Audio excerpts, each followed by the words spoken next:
My dear students, నిన్న marketing యొక్క పర్యావరణం గురించి చెప్పుకుంటున్నాం. మార్కెటింగ్ యొక్క పర్యావరణంలో, సేవా పర్యావరణంలో అనేక రకాలైనటువంటి కోణాలు ఉంటాయి అని చెప్పాము. నిర్మాణాత్మకమైనటువంటి సేవా పర్యావరణం ఏ విధంగా ఉండాలి దాని గురించి అంతకు ముందు క్లాసులో చెప్పాము. సేవా పర్యావరణం యొక్క కోణాల గురించి చెప్పుకున్నాము. అంటే సేవా పర్యావరణంలో ఎన్ని రకాలుగా సేవలను అందించవచ్చు అనేది చెప్పాము. పరిస్థితుల ప్రభావము, ప్రాదేశికము, కార్యాచరణ, ప్రజలు, వాళ్ళకి సింబల్స్ ఇలా ఇవ్వాలని చెప్పాము. అక్కడ దానిలో ఆ పర్యావరణంలో 2 రకాలైనటువంటి పద్ధతులు ఉన్నాయి. ఏమిటివి? మార్కెటింగ్ యొక్క పర్యావరణాన్ని 2 రకాలుగా విభజన చేశారు. ఒకటి స్థూల పర్యావరణము, 2 సూక్ష్మ పర్యావరణము. స్థూల పర్యావరణాన్ని మైక్రో ఎన్విరాన్మెంట్ అంటాము. స్థూల పర్యావరణాన్ని మ్యాక్రో ఎన్విరాన్మెంట్ అంటాము. మైక్రో, మ్యాక్రో, సూక్ష్మ, స్థూల. నిన్న క్లాసులో స్థూల పర్యావరణం గురించి చెప్పాము. సూక్ష్మ పర్యావరణం గురించి చెప్పాము. ఏమిటిది? ఒక సంస్థ చుట్టూ ఆవరించి ఉన్నటువంటి పర్యావరణాన్ని సూక్ష్మ పర్యావరణం అంటామని చెప్పాము. ఈ సూక్ష్మ పర్యావరణంలో అనేక రకాలైనటువంటి విధానాలు ఉన్నాయి. అందులో సరఫరాదారులు ఉన్నారు, మార్కెట్ మధ్యవర్తులు ఉన్నారు, వినియోగదారులు ఉన్నారు, అంతర్జాతీయ వినియోగదారులు ఉన్నారు, పోటీదారులు ఉన్నారు, ప్రజలు ఉన్నారు. ఈరోజు క్లాసులో మనం స్థూల పర్యావరణం గురించి తెలుసుకుందాం. ఈ స్థూల పర్యావరణం అంటే ఏమిటి? ఏ వ్యాపార సంస్థ అయినా ఎటువంటి వ్యాపార కార్యకలాపాలను నిర్వహించాలన్నా తమ కార్యకలాపాలని నిర్వహించేటప్పుడు తన చుట్టూ ఉన్నటువంటి పరిసరాలను గమనించవలసినటువంటి అవసరం ఉంది. అందువల్ల వ్యాపార సంస్థలు వాటి లక్ష్యాలను, వారికి ఉన్నటువంటి వనరులను, వారికి ఉన్నటువంటి సిబ్బందిని, వీరందరినీ ఉపయోగించుకుని వ్యాపార సంస్థ యొక్క స్వభావ స్వరూపాలు, వాటి లక్ష్యాలని సాధించుకుంటాయి. వీటన్నింటి మూలంగా వ్యాపార సంస్థలు తమ స్వరూప స్వభావాలని అలాగే లక్ష్యాలని నిర్ధారించుకుంటాయి. వీటన్నింటినే వ్యాపార సంస్థల పరిసరాలుగా మనం చెప్తాము. అయితే మార్కెటింగ్ కార్యకలాపాలు నిర్వహించేటువంటి సంస్థలపై వ్యాపార పరిసరాల ప్రభావం ఉంటుంది. అంటే స్థూల పర్యావరణము అంటే సంస్థతో ప్రత్యక్ష అనుసంధానము లేని కారణాల వల్ల కలిగేటువంటి, ప్రత్యక్షంగా అనుసంధానం లేని కారకాలని కలిగి ఉన్న పర్యావరణాన్ని స్థూల పర్యావరణము అంటాము. అంటే ఈ కారకాలన్నీ కూడా మన సంస్థ బయట ఉంటాయి. అయితే స్వభావరీత్యా వీటిని మనం కంట్రోల్ చేయలేం. ఇవి మార్కెటింగ్ యొక్క నిర్ణయాలని పరోక్షకంగా ప్రభావితమవుతూ ఉంటాయి. కానీ సంస్థ యొక్క మార్కెటింగ్ వ్యూహాలను, సంస్థ యొక్క మార్కెటింగ్ ప్రణాళికలని ప్రభావితం చేయవు. ఒక సంస్థ యొక్క మార్కెటింగ్ నిర్ణయాలను ప్రభావితం చేసేటువంటి స్థూల పర్యావరణం యొక్క కారకాలు ఏమిటి అంటే ఆర్థిక పర్యావరణం, ప్రజలు, సాంకేతిక విజ్ఞానం, రాజకీయం, సాంఘిక సాంస్కృతికం, సహజ వనరులు, చట్టపరమైనటువంటి వాతావరణాలు. ఇవన్నీ స్థూల పర్యావరణంలో ఉండేటువంటి కార్యకలాపాలు. అయితే ఆర్థిక పర్యావరణం అంటే ఏమిటి?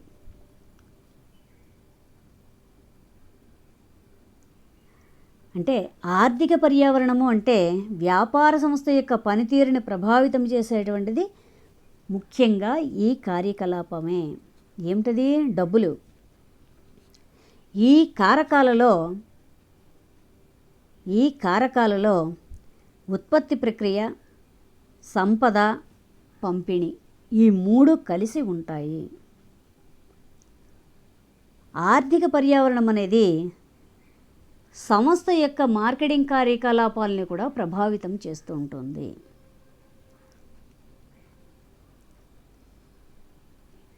ఏం చేస్తుంది? ఆర్థిక పర్యావరణం సంస్థ యొక్క మార్కెటింగ్ కార్యకలాపాలని కూడా ప్రభావితం చేస్తుంది. ఎందువల్లంటే మార్కెట్ పరిమాణము, వినియోగదారులు ఖర్చు చేసేటువంటి పరిస్థితులు ఆర్థిక పర్యావరణాన్ని నిర్ణయించడంలో కీలకమైనటువంటి పాత్రని పోషిస్తాయి. ఇంకా రెండవది సాంఘిక సాంస్కృతిక కార్యకలాపాలు. ఇది అతి ముఖ్యమైనటువంటిది. ఎందుకంటే సాంప్రదాయకంగా సాంఘిక సాంస్కృతిక పర్యావరణం వ్యాపారము లేదా మార్కెటింగ్ కార్యకలాపాలపై ప్రభావితం చేస్తుంది.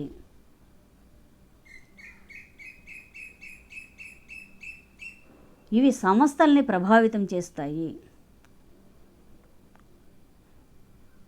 అంటే సాంఘిక సాంస్కృతిక కారకాలలో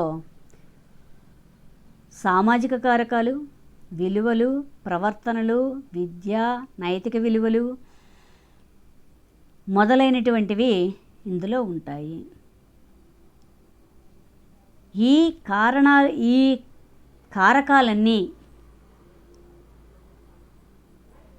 మన సొసైటీ మీద అలాగే మన సంస్థల మీద అంతర్గత సంబంధాన్ని కలిగి ఉంటాయి.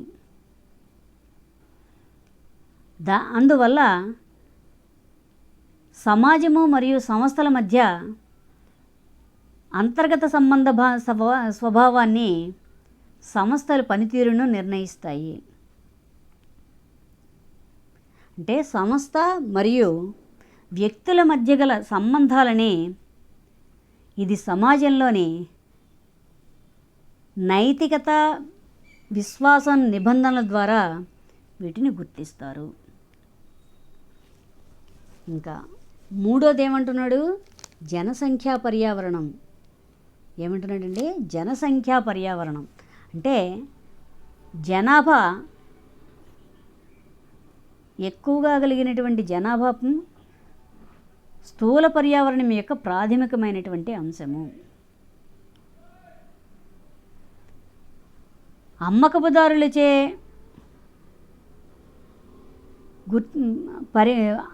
పరిగణించబడుతున్నటువంటి ప్రధానమైనటువంటి అంశం జనాభా. ఎందుకంటే ప్రజలే మార్కెట్లని తయారు చేసుకుంటారు.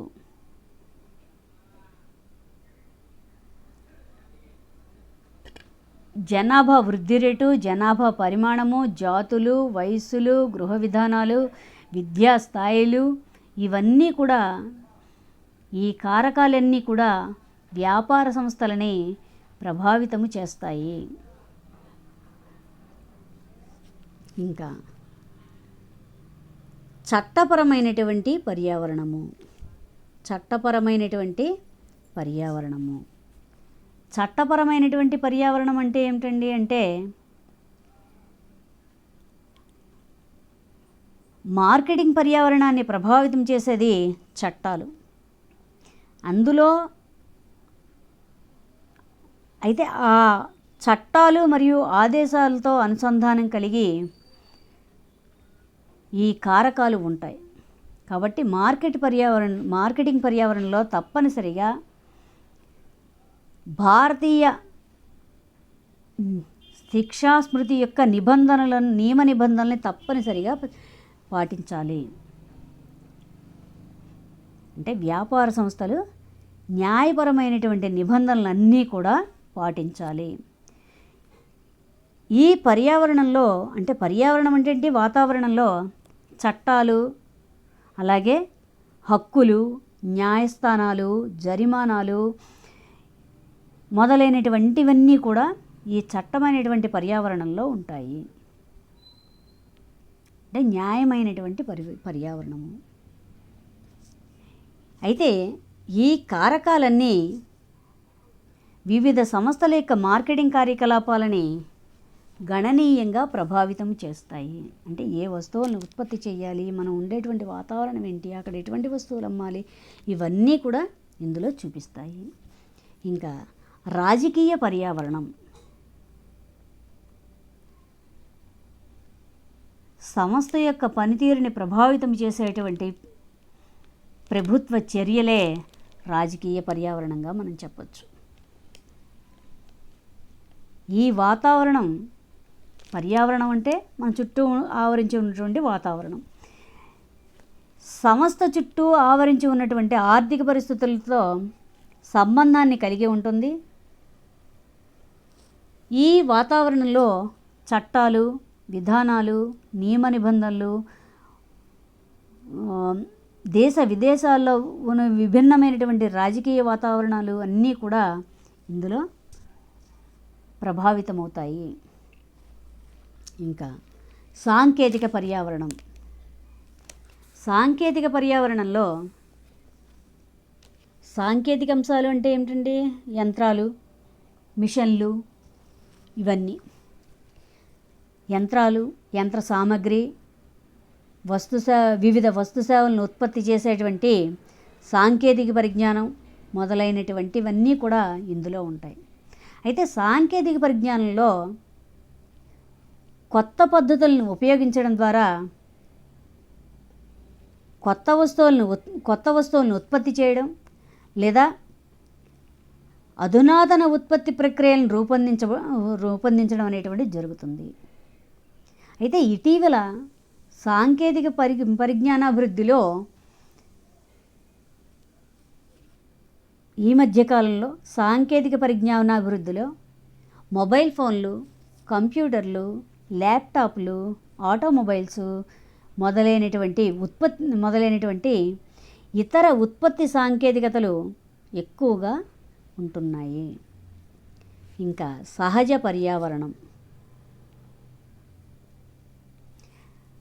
సహజ పర్యావరణము అంటే వ్యాపార సంస్థలు సహజంగా తన యొక్క సహజ వనరుల సమూహాన్నే సహజ పర్యావరణము అంటాము. అంటే వ్యాపార సంస్థలు ఉపయోగించే సహజ వనరుల సమూహాన్నే సహజ పర్యావరణము అంటాము. ఇందులో ప్రస్తుత స్థానం నుండి వ్యాపారం యొక్క ఉత్పత్తి, వ్యాపార అమ్మకాలు ప్రభావితం చేసేటువంటి వాతావరణ పరిస్థితులతో సహా అన్ని అంశాలు ఇందులో ఉంటాయి. ఈ వాతావరణాన్ని ఎవరూ కంట్రోల్ చేయలేరు. కాబట్టి వ్యాపార కార్యకలాపాలన్నీ సహజ కారకాల చేత ప్రభావితమవుతాయి. ఇది స్థూల పర్యావరణము. నిన్న క్లాసులో సూక్ష్మ పర్యావరణము అని చెప్పాము. సూక్ష్మ పర్యావరణం వల్ల ప్రభావితమయ్యేటువంటి కారకాలు ఏమిటి అంటే సరఫరాదారులు, మార్కెటింగ్ మధ్యవర్తులు, వినియోగదారులు, పోటీదారులు, అలాగే ప్రజలు. స్థూల పర్యావరణంలో ఏముంటాయంటే ఆర్థిక పర్యావరణం, జనసంఖ్య పర్యావరణం, సాంకేతిక పర్యావరణం, రాజకీయ పర్యావరణం, సహజ పర్యావరణం, చట్టపరమైనటువంటి పర్యావరణం, సాంఘిక సాంస్కృతిక పర్యావరణాలు, ఈ 7 పర్యావరణాలు ఉంటాయి.